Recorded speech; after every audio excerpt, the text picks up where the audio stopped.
You are watching CIOTV by Enterprise IT World, a production of Accent Infomedia.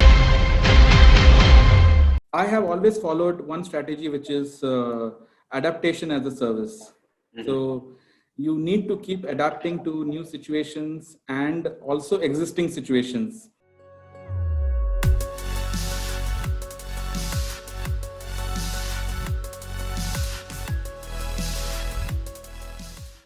Ladies and gentlemen, warm welcome to CIOTV.live, an initiative of Accent Infomedia. Today I have a special guest with me. His name is Mr. Ramakrishnan Natarajan. He's the Vice President of IT, Emirates Hospital Group. So he is a healthcare champion as far as IT or ICT is concerned. Mr. Ramakrishnan has spent almost like more than 17, 18 years into IT, working in various positions before he landed up in Emirates Hospital Group as Vice President IT. Within the organization, he is spearheading IT verticals covering 2 hospitals, around 50 clinics, and supporting employees base of around 2,500 with major responsibility of IT, mobility, and a lot many. He has experience on all stages of IT projects life cycle, right from planning to designing to project management to post-implementations and operations as well. He has successfully delivered numerous enterprise solutions which are scalable and cost-effective. He has also provided consultancy, diplomacy, and integration services on multiple vendor software and hardware platforms. He has identified opportunities and worked with vendors through successful design and delivery. Some of his accomplishments including digital transformation, which is to fulfill business goal for the C-suite and board, prioritizing cost reduction and enhancement changes in automation. He also is known for his robotics or RPA kind of initiatives, which helps him to conserve staff effort and cost reduction across the enterprise. In his illustrious career, he has received many awards. The latest one or the last one is COVID-19 Superhero Technology Summit and Awards 2020. Mr. Ramakrishnan, warm welcome to CIOTV.live. Thank you, Sanjay, for that such an elaborate introduction. That was really great to hear so much about myself. Pleasure that you spared so much of your valuable time with us. Okay, my first question goes to you. You are managing such a big organization, Emirates Hospital, one of the large healthcare organizations with so many people, so many clinics. How have been your experience during this time, which have not been so great for the IT leaders? You have been facing a lot of challenges on your way to keep the best of operation, best of flexibility to your workers. So, Sanjay, frankly speaking, the kind of organization that I am leading IT for, I'm very proud of it, because it is one of its kind of organization where we cater to the complete continuum of health services for the patients. You take small clinics to specialty clinics to hospitals to cosmetic care. It covers almost each and every part of a patient's healthcare journey, and by itself it is not an easy task to accomplish. And when challenged by circumstances like COVID, it has even pushed all of us to our limits. Though in some way it has not that easy, but definitely it has produced some opportunities as well. So it has not all negative. It has produced a lot of opportunities as well.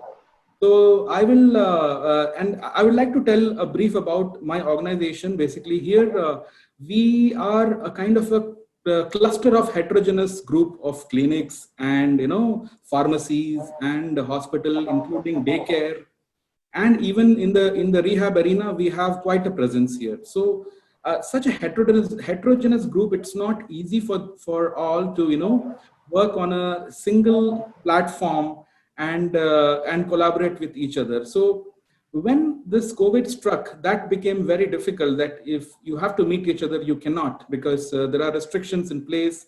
You need to take proper permissions and all that. So initially, there has not been much interest from the end user in terms of using or adopting a common collaboration platform. But thanks to COVID, that I got a huge acceptance and adoption for a common collaboration platform, that now people want more of it. So once they got introduced to it, they now want to do much more than was originally planned, which is I'm really thrilled to do that, thrilled to see it, because this kind of this could not have happened in such a short notice.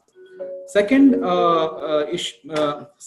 biggest challenge in terms of business continuity was how we keep in touch with our patients. We do not want to lose our patients, and we want to ensure that they keep getting the kind of care, personalized care that they used to get.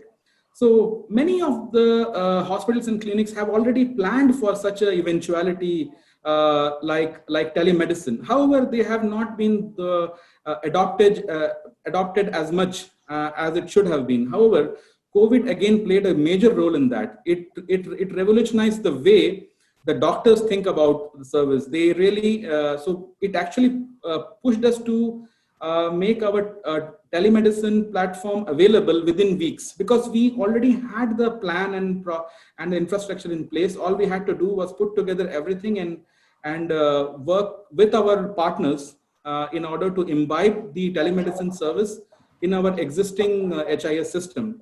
So that was a excellent and immemorable journey for me, because that is something was done in record time. And these are a few of the challenges that we have faced. There are a lot more. I mean, I'm happy to elaborate if we have the time. You said that you very quickly jumped into action. Were you ready? Whether your infra was ready at the back end? What was it look like before COVID, and what happened to your infra? Did you migrate to cloud, or you developed certain other things to adapt, or you didn't succumb to the pressure, I'll say, from IT perspective? Absolutely. So this is a very, very interesting question, and fortunately, so like most of our, I would say almost 60% of our business critical and mission critical services are already in the cloud. So which basically did not, result in a sudden surge in the need of, need of more infrastructure or need of more resources. So this was something which was we were already prepared for. However, what this situation did was it actually did the stress testing of these services which were there. Now, again, one of the other important factors was remote access for the users, where mostly, as you know, in the hospital industry, it's if you are a frontliner, you have to be present there. However, the administration staff is the ones who were mostly impacted because they had to work from home. So we had a sudden requirement of additional laptops, and we had to do some quick procurement, quick analysis, quick procurement, and we had to set up some guidelines, some policies in order to ensure that these are not malutilized, and these services are not malutilized, and it is accessed in a secured way. So these are as I said, we were more or less already not challenged in terms of capacity, because capacity was there, but we never tested it like we did this time. So this is something which actually came out of this situation. Okay, you emerged as winner, I can say. So capacity was there. You emerged with capability building Absolutely. with this situation. Okay, so during that time, now also many of the organizations are still preferring working from home, along their workers. But being in IT healthcare, uh, uh, it's very difficult to allow somebody to work from home, be it your nursing staff or doctors, Yeah, even IT workers. So, absolutely. did you have that kind of challenge putting people back in, working back from their home? If at all, security was a big challenge that time now also, and Absolutely. healthcare being at the forefront, attacks were happening Yep. uh, on the healthcare. Innumerable attacks happened during this time. So, what is your strategy from a cyber security point of view to immune, to give the best of safety net to your workers, the doctors and nurses and other health workers as well? So this is, as you have rightly put, this is one of the biggest challenges, and often not noticed until you hit a dead end or you hit the wall. Hmm. So this is something which was there in our pipeline from long back, where we were conducting, conducting security awareness trainings. We already had our learning management module, where it was a mandate to go through the awareness trainings. And on top of that, when pre-COVID times, we were doing on-site workshops with our with the nurses and the doctors and the and the hospital and the clinic staff.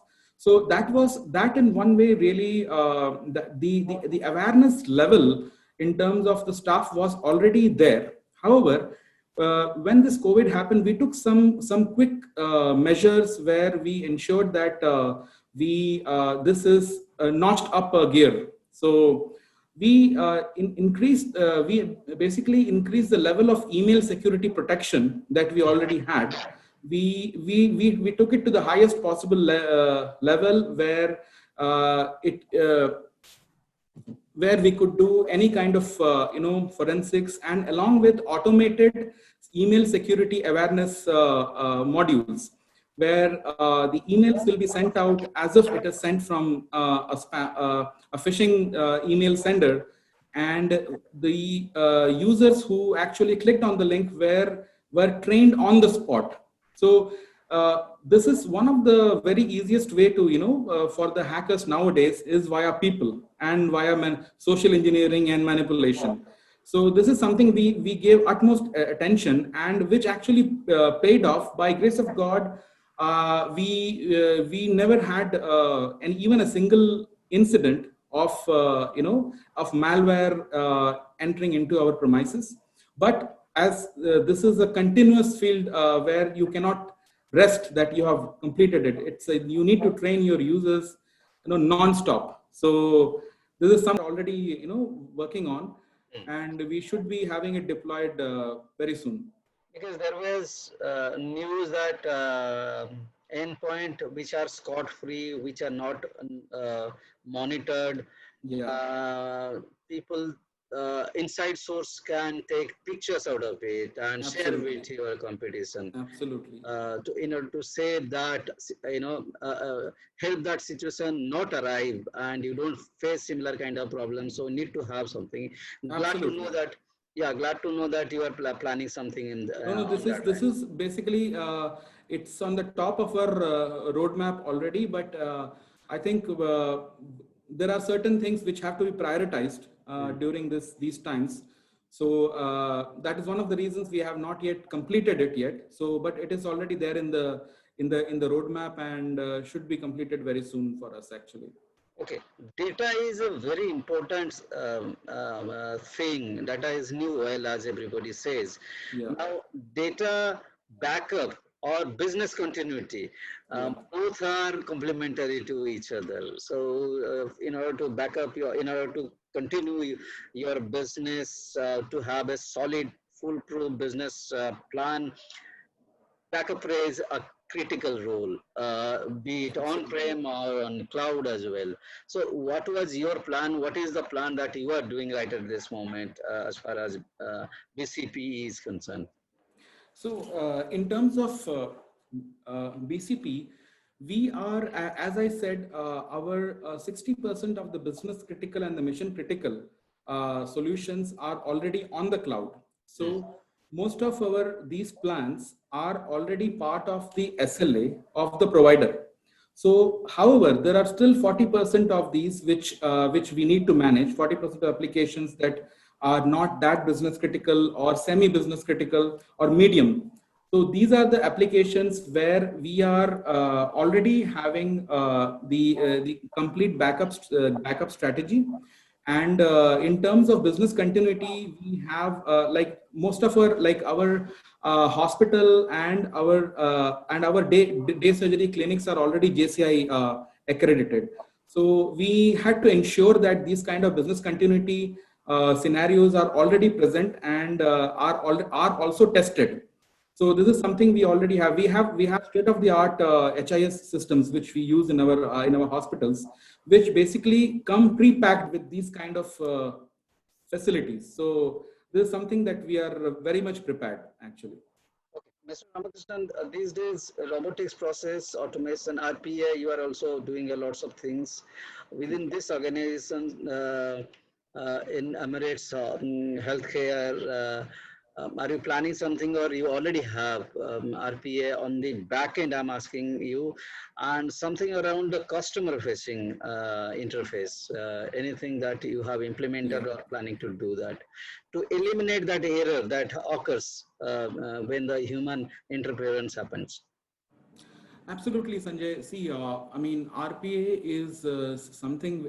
It's a tool which not only reduces the mundane nature of a user's time, uh, but of course also eliminates the human error that you rightly mentioned.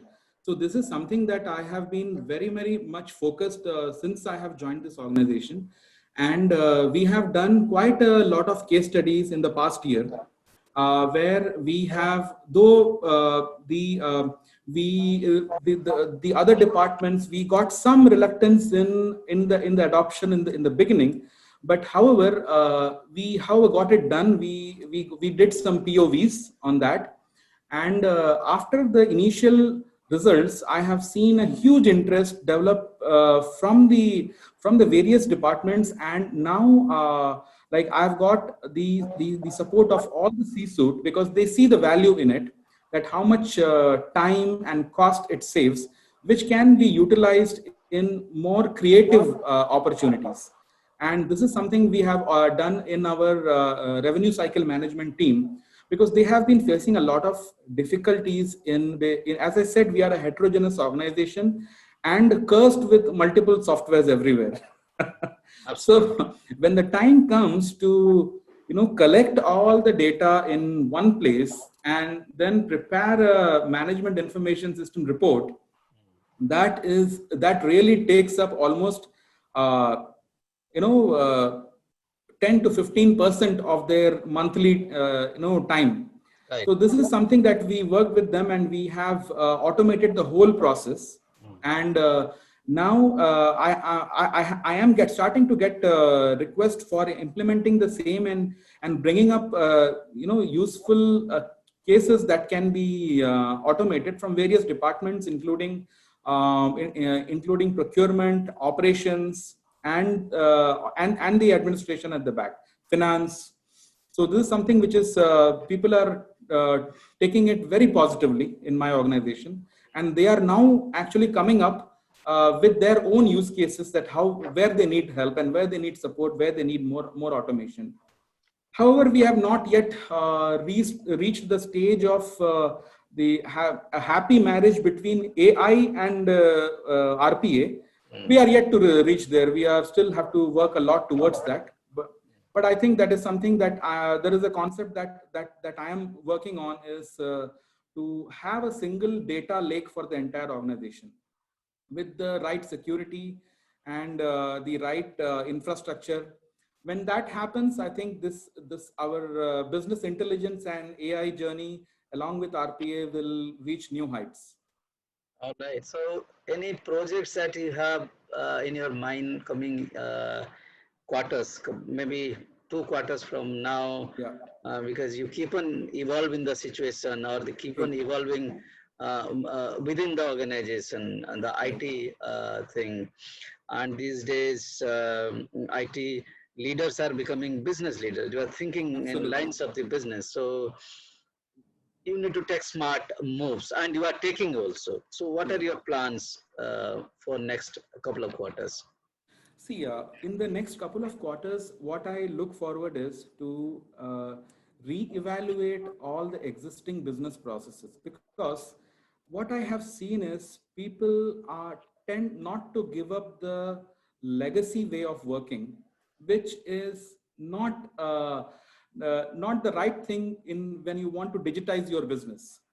So in the next few quarters, there are especially in the inventory management arena, I have a plan to completely re-evaluate the uh, entire procure to pay cycle within my organization, and see what business value we can add to it by streamlining that from internalization will be part of the solution.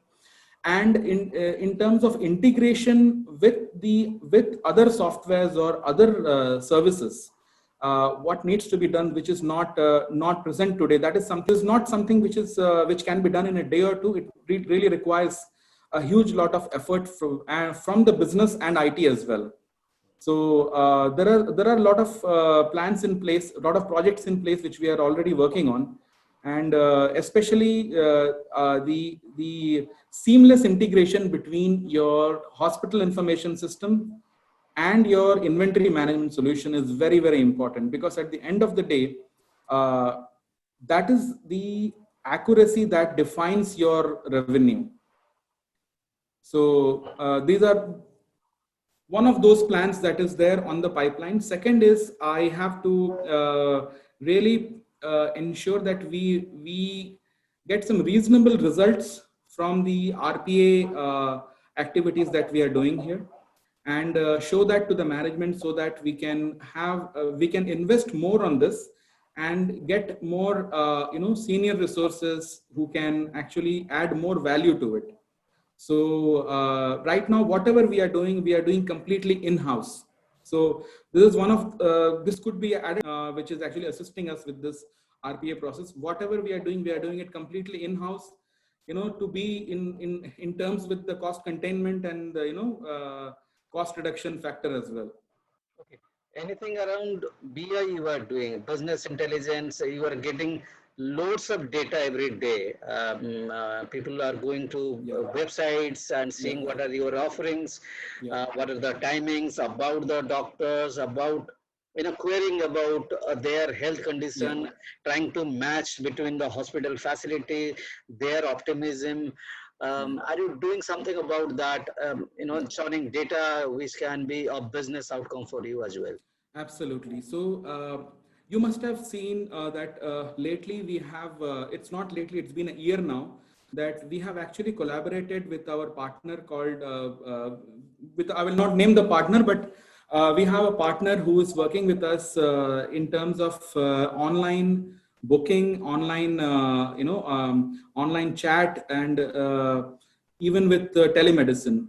And we are working to have an end-to-end integration uh, between our online booking partner as well as our HIS systems. So, and each and every footfall that is coming, we are actually trying to aggregate them through one provider.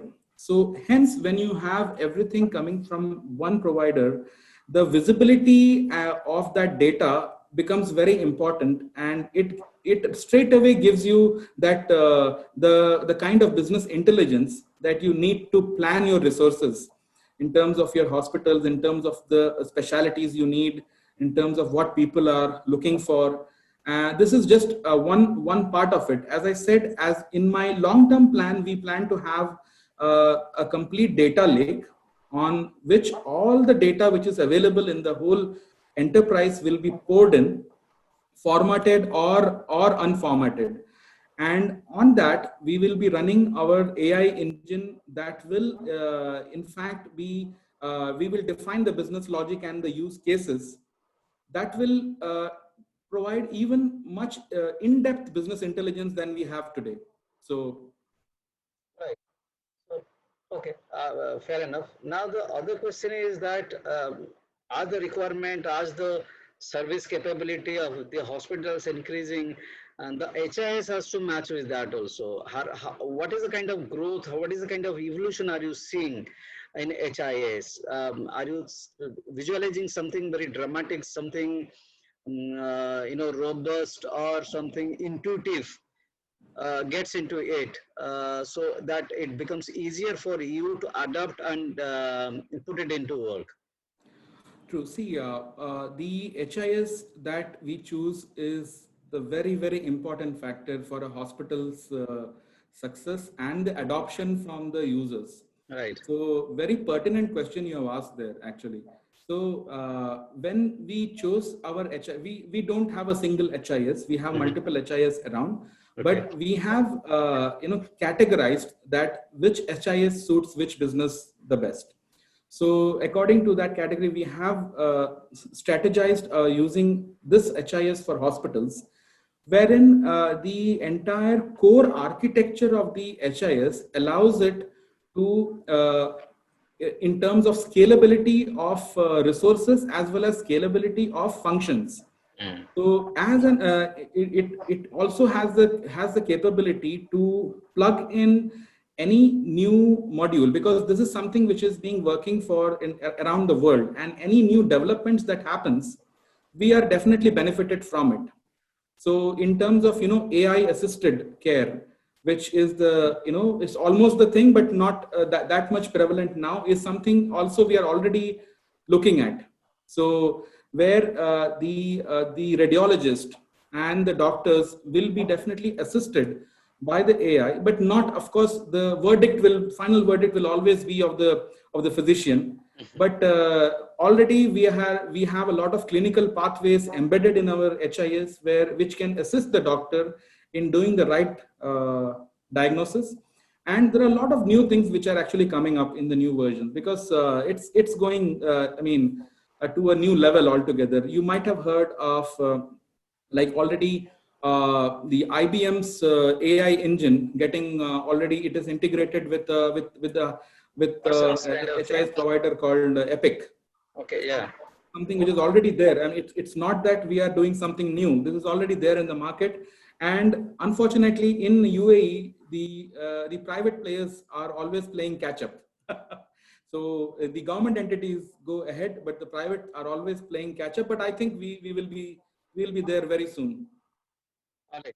Now you mentioned about some of the very valid projects that you are about to take up into your hands. So are you in sync with your management, or whether your management is in sync with your thought process of allocating the budget that is required for you, or you are also facing the kind of contraction that the worldwide CIOs are facing from the budgeting point of view?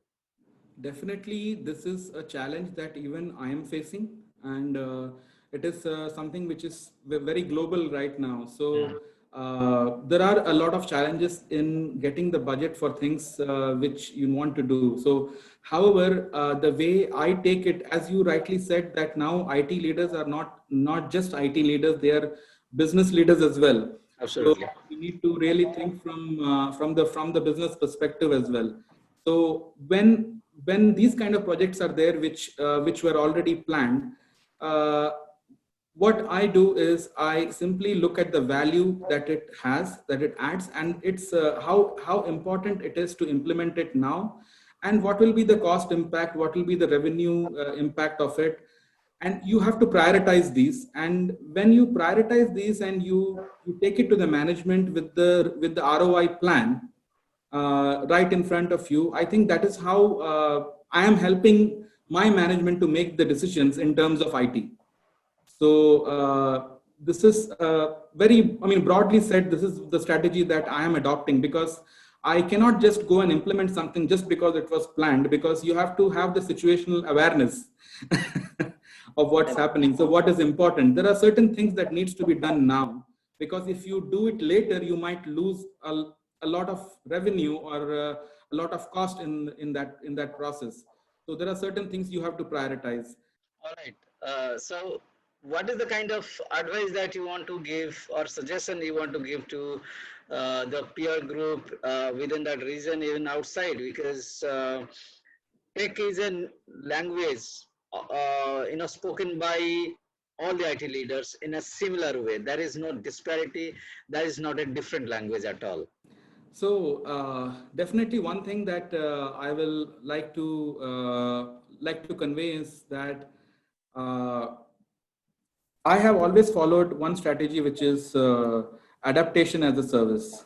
So you need to keep adapting to new situations and also existing situations where just to give you an example, if 5 to 10 years back in time, uh, going to the cloud was not the first choice, and also for some people not the last choice. So, but now if you talk to IT leaders, that is more or less on the, it's always on the list. There are a lot of, it reduces your capex and helps you evolve depending on the size of your organization. So this is something that I would advise them. Second, I would really advise them to really have a eye for detail when it comes to cost. They really have to periodically evaluate the contracts, have to do a lot of, as you said, as a business leader, you have to do a lot of value engineering in your existing contracts with your partners, and a lot of negotiations, because it is the need of the hour now. It will be ever, not just now, even going in the future, it will be definitely required. And always keep redefining the workflows that would suit your organization in the long term. Just because of the short term goals, do not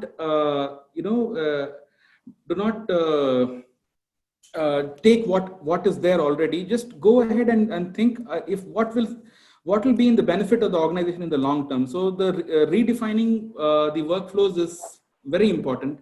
Not just IT workflow, any workflow that might improve the overall quality of the organization. All right. So I think you very fairly you submitted in the end, and you also hinted on something that